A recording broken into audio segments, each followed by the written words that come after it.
out there. The music and the Oh, yeah, and the food. this is Cecile Denson. She's French descent. Okay, Eula, tell us about your father and why he influenced you to be a union person.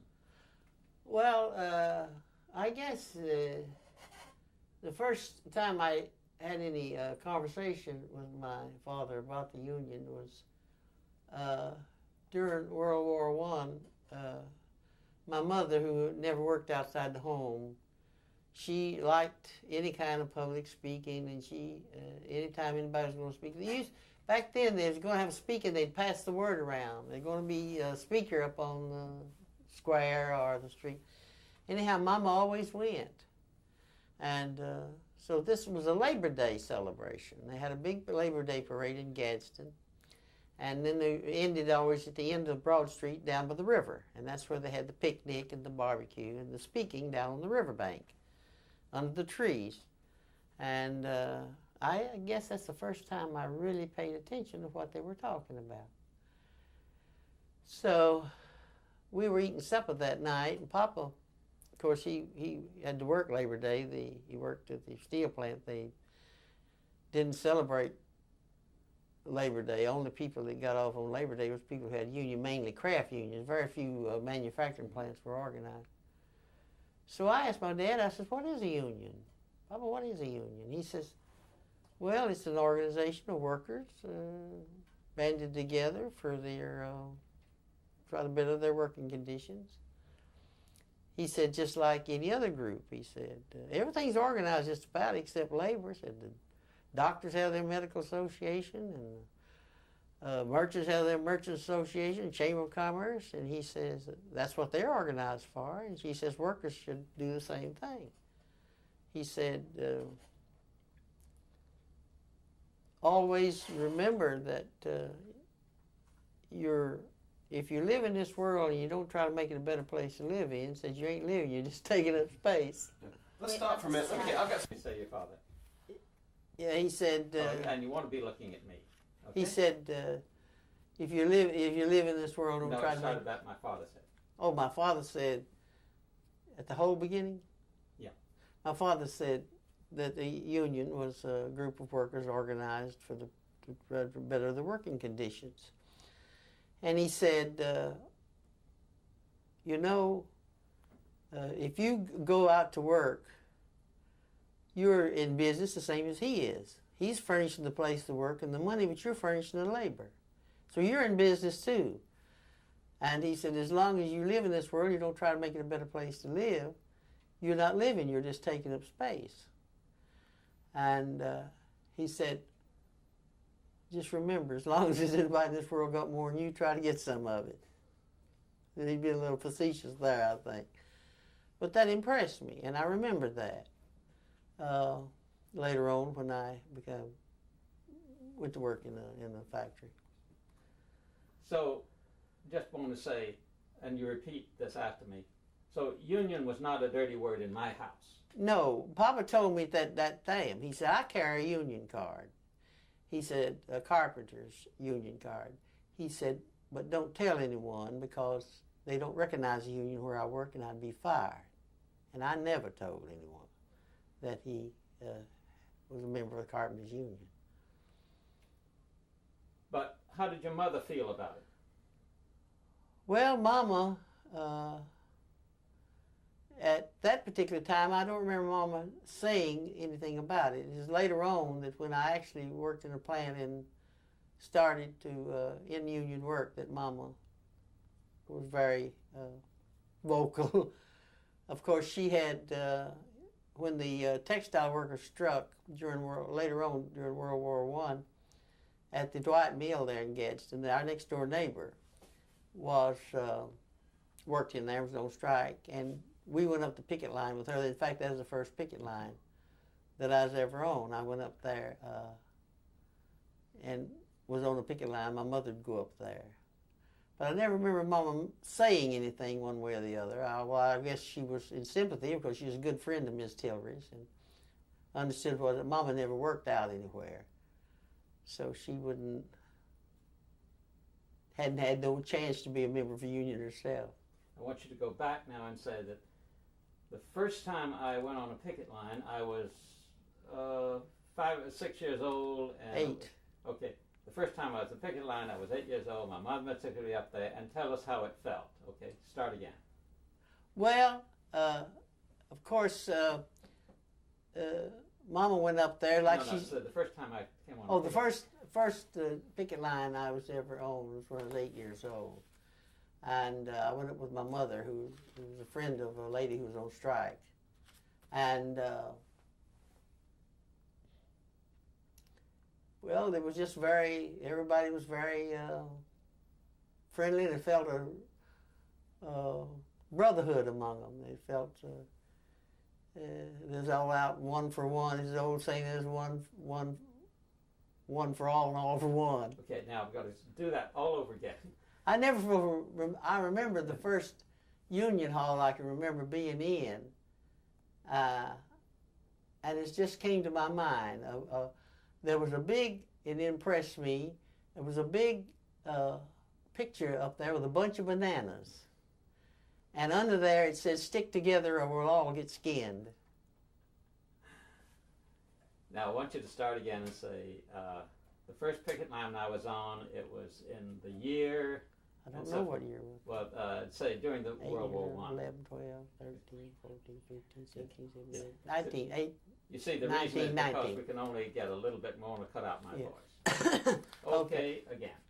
Well, the first picket line I was on was I was 8 years old during World War I in 1919.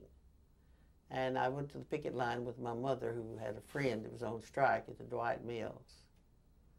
And it impressed me very much at how everybody seemed to be friendly and all for one and one for all.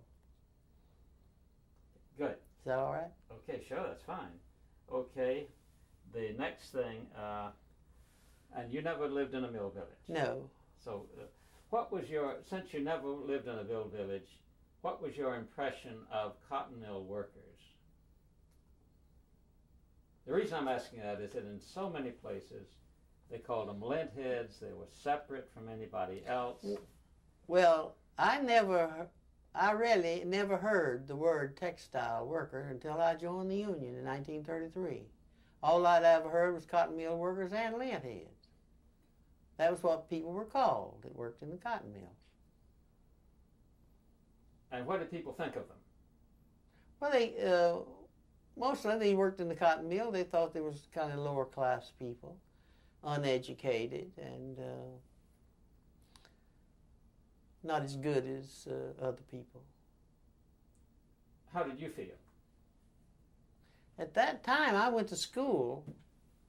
The children that sat around me in school, most of them came from textile families. And I didn't feel that way because I knew these children, and they was just like everybody else. I remember the boy sitting behind, Whitey Adams, we called him. His father worked in the mill, and it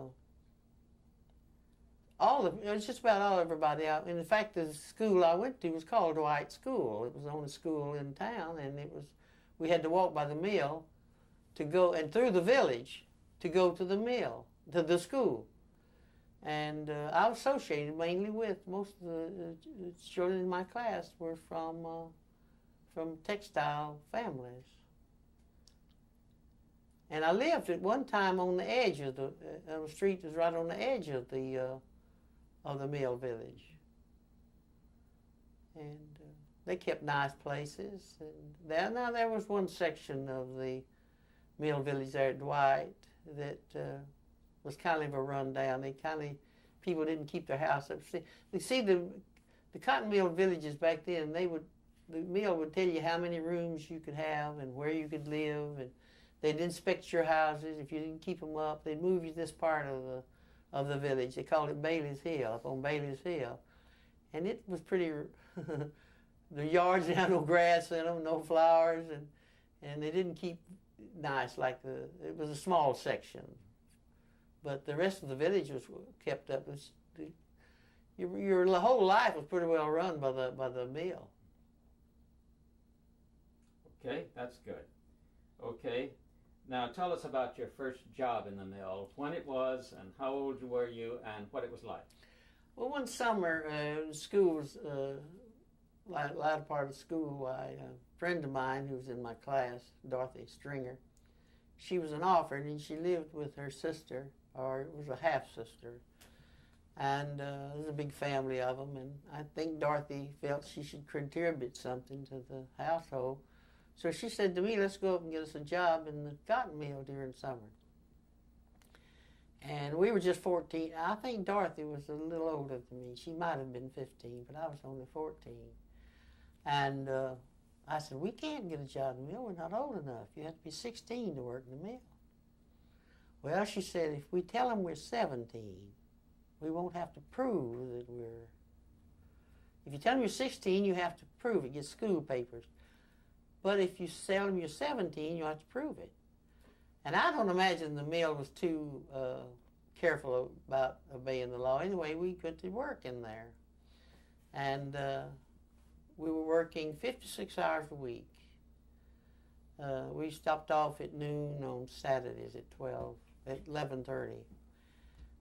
And I made, for 6 weeks, they put you on the payroll when they thought you had trained sufficiently, that they would make money. So in my case, I worked 6 weeks without pay, and my first payday for the 56 hours was $3.19, and they took a dime out for ice. Now, we paid for ice to go in the cooler.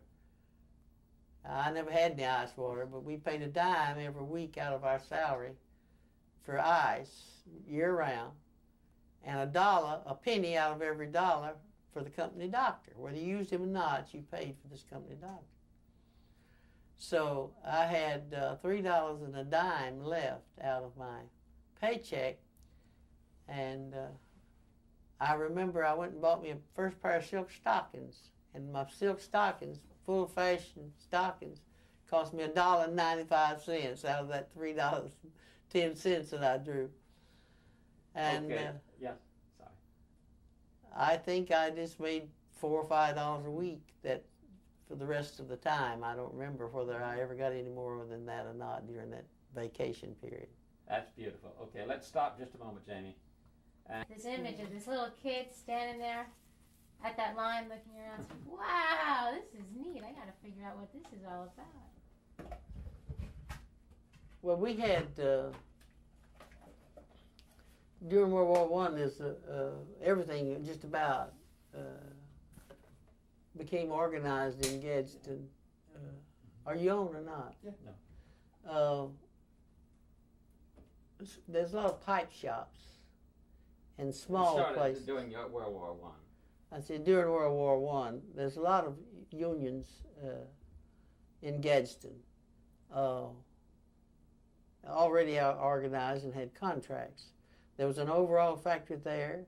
There was a hosier mill that was working under contract with the union, and a lot of pipe shops and small steel plants, small places. And there was a place there called Agricola Car Works where they made freight cars for the railroad, and it was organized. And out of that, they had a lot of union parades and union rallies, and my mother always liked to go to them, and I went with her. And I can remember usually they have all day, and they'd have a big barbecue and picnic, and that night they'd have a dance. And it was very, was a time when the whole town was union-minded. Now, the big places like the steel plant and the textile mill did not make it. The textile mill organized and came out on strike, but they lost their strike. But they didn't make any headway in the Gulf State Steel at the time. Of course, later on, the Depression came along and a lot of things closed down, and it went down for a while. And but Gadsden was always, the people in Gadsden was pretty much union sympathizers. That's very important for us to get. Okay, now tell us about coming to Birmingham and working out at this, getting this other mill where you were. Well, my father got discharged from the plant there in a layoff, and he took a job with they were building dams up and down the Coosa River, Alabama Power Company, and he got a job there, and my mother went with him, and I guess that Dorothy did me a favor getting me in the mill, because later on when I really needed a job, I don't imagine I could have gotten it if I hadn't had that experience. And about 1927, after I was a brief marriage and a child, I went back to work in the Dwight Mill and stayed with my aunt who lived there and worked in the mill for about a year. And then we came to Birmingham. The jobs that my father was working on, they were completed. And my sister was living here in Birmingham, so we came here. And Papa had never been nowhere. You didn't go? Oh, no. What? Go somewhere. They used to run railroad excursions, they called them. And we went to Chattanooga.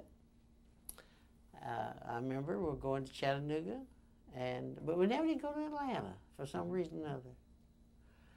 But we did go quite often to Chattanooga and go up on Lookout Mountain.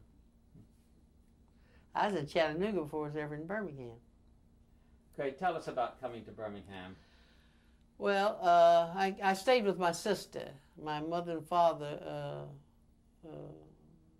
moved out on a farm with some friends of theirs. And later, Papa bought a place to come sell for his taxes. And he bought 80 acres and built a little house on it up there on the mountain. And they lived up there most of the time until my father got sick and had to move back to Birmingham to be near a doctor, because it was isolated up there on that mountain. But I stayed in Birmingham with my sister and worked in the mill. And I was there when I borrowed $1.50 to pay my poll tax to vote for Roosevelt. I turned 21 in 1932. And I couldn't wait to vote. I'd really been politically active before I was ever able to vote. My sixth grade school teacher got me interested in politics and also made a Democrat out of me. She was a great lover of Woodrow Wilson. And I became very active and interested in politics when I was in grammar school. So I couldn't wait till I got old enough to vote, and I had to borrow the $1.50. And I don't know if I ever paid that back or not. I borrowed it from a government worker, and he loaned me the $1.50. I don't know if I ever paid him back or not. But then I registered to vote, and that was one of the highlights when I registered to vote. And shortly after that, I joined the union. And as I laughed and told people, I said I was working in a cotton mill 60 hours a week for $5.10 a week when I voted for Roosevelt. And I joined the Democratic Party and the labor union. I ain't went nowhere but up since. Now, tell us about riding the streetcar into the factory and why they were suspicious of you, and put both feet on the ground so you won't swivel. Well, I lived, my sister's husband, they lived in their old home place that his father had built years before, and in Inslee Highlands, which is the western part of Jefferson County. And of course the mill is located in the eastern part of town, and you had to ride a streetcar to town and transfer to another streetcar to get to that section of town. Then you had to walk about 4 blocks after where the streetcar track turned to go back to town. And I'd have to leave home at about 4 o'clock in the afternoon to get to work. I like to get to work. I never really like to run in at the last minute. I like to get there a little while and change clothes and talk and before I had to go to work. So I left the house at 4 o'clock and rode a streetcar to town, transferred. And the time I got to the plant, I'd say it was around 5:30. And I went to work at 6 o'clock and worked till 6 the next morning. Now, it took me longer the next morning to get back because the streetcars that early didn't run as close together. So I wouldn't get home until about 8 o'clock from work. It took me a little longer to get home in the morning because the streetcars, that time of day, the streetcars didn't run as regular, as close together. They run about 30 minutes apart. If you miss one, you'd have to wait 30 minutes before the other one came to make your connection.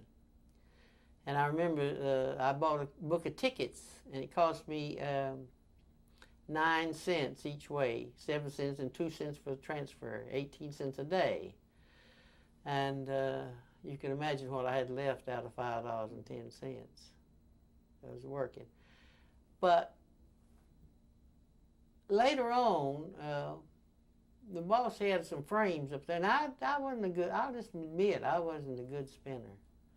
In fact, I always thought I was not, I was too tall, and I begged, I just plead with them to let me work in some other section, but you just got hired on a job. They didn't think about suitability to a job and how it would help the company to have people better suited for a job, and I didn't know that argument then either. But I knew that I just was not cut out to be a spinner. But I had a good friend that helped me. She did all my cleaning for me. She was good. She was fast and good. And she looked liking to me. She was an older woman, and she helped me. But Joe comes on there and said he had some frames up there. He couldn't keep anybody on. He said, I'll tell you what I'll do. I'll give you $2 a week more if you'll go up there and run them. I guess you figured this was bad. I couldn't do nothing to hurt him. So I took him up. So he gave me $2 a week more to run those frames. The first week, I didn't get my $2, so I went and asked him, where's my $2? And he said, what are you talking about? I said, you promised me if I'd change and run those frames up there, you'd give me $2 more a week. Well, I don't know how I'm going to do it. I said, well, you promised it. So he did. He gave me the $2 a week. I have no way of knowing, thinking back now, I have no way of knowing. He might have paid somebody else in there more than me. I don't know. No one knew what others made. We weren't supposed to tell back then what we made. I remember when we started organizing the union, I used that $2. I had a bet with the boss. He came down one day and was talking to me after we started organizing. He said, I understand you're on this organizing committee. And I said, yes. And he said, well, why? He said, haven't I always been good to you? And I said, yeah, but I'll tell you something, Joe. My daddy always told me if I want to drink of water, go to the head of the spring. And I said, I've got to get some way to get over your head and get to the boss over you. And he just turned and walked off. But he'd always come back down and talk with me. One day he said, well, how you getting along? I was doing fine. He said, you see that girl over there? 3 or 4 alleys away. And he said, I bet you never will get her to join the union. I said, well, that's a bet. Well, he began to go over there and butter her up, and he'd take her a Coca-Cola, and he was doing everything he could, to butter up to her. And we'd get in the toilet. I'd talk to her about joining the union, and I couldn't get nowhere with her. So one day we was sitting in there on a box at quitting time, changing shoes, and I said, are you ever going to join the union? Oh, they've been good to me. She said, I can't afford to join the union. They have been so good to me. They gave me a job when I needed it. I said, well, they've been better to me than they have to you. And I said, I'm not only joining the union, I'm trying my best to get a union established here. And she said, why, what do you mean they've been better? I said, I make more money than you do. She said, I don't believe it. I said, if I can prove that I make more money than you do, will you join? And she said, yes, because you can't prove it. And they paid us in money. and in an envelope, and I pulled out of my apron pocket, I pulled my envelope out and showed it to her, where I was making $7.10 and she was making $5.10. And she signed the union card. So I went out there and told Joe, I said, okay, old buddy, pay off. I said, He said, how'd you do it? I said, you was playing dirty, you was doing everything you could, and I used everything. I finally had to use that extra $2 you gave me. But he was a fair, I don't think he actually tried to fight the union. I never known of him just mistreating anybody for union activity. Now, he showed partiality. He liked some people better than he did others. I mean, I think that goes on anywhere. But we never, anybody in my department never lost their job because of union activities. Now, tell us about why the people, you said that, you told us the other day that the people were suspicious of you. Oh, well, I never, I got to work and I didn't live in that area of town. Most of them come, and I found out later that they had pretty well the people who were starting the union not to tell me, because they were a little bit afraid of me because I lived in another part of town and dressed a little better. I was able to do that because my sister made my clothes. And riding a streetcar, I had work clothes at the mill, and I wore a hat. Back then, people wore hats. And there's another lady that lived in that area that rode the streetcar with me. I never will. I have to tell that. She came to work in the mill, and Joe came down there, my boss said, Eula, he said, I hired a woman tonight, and he said she told me she's experienced, but said if she's ever has been experienced, she's lost the experience, so she just can't do the job. And I went down to lay her off, and she got to crying and tell me how bad she needed to work. And he said, I just thought if you and Emma and Lou would help her till she can train sufficiently that I can keep her, if you girls were willing to help her. So we did. And later on, when we was organizing the union, she rode the streetcar. We rode the streetcar, same streetcar out from town. She rode another streetcar into town. But when we transferred to go to the plant, she rode the streetcar. And we'd walk together down to the plant. So they asked me to talk to her about joining the union.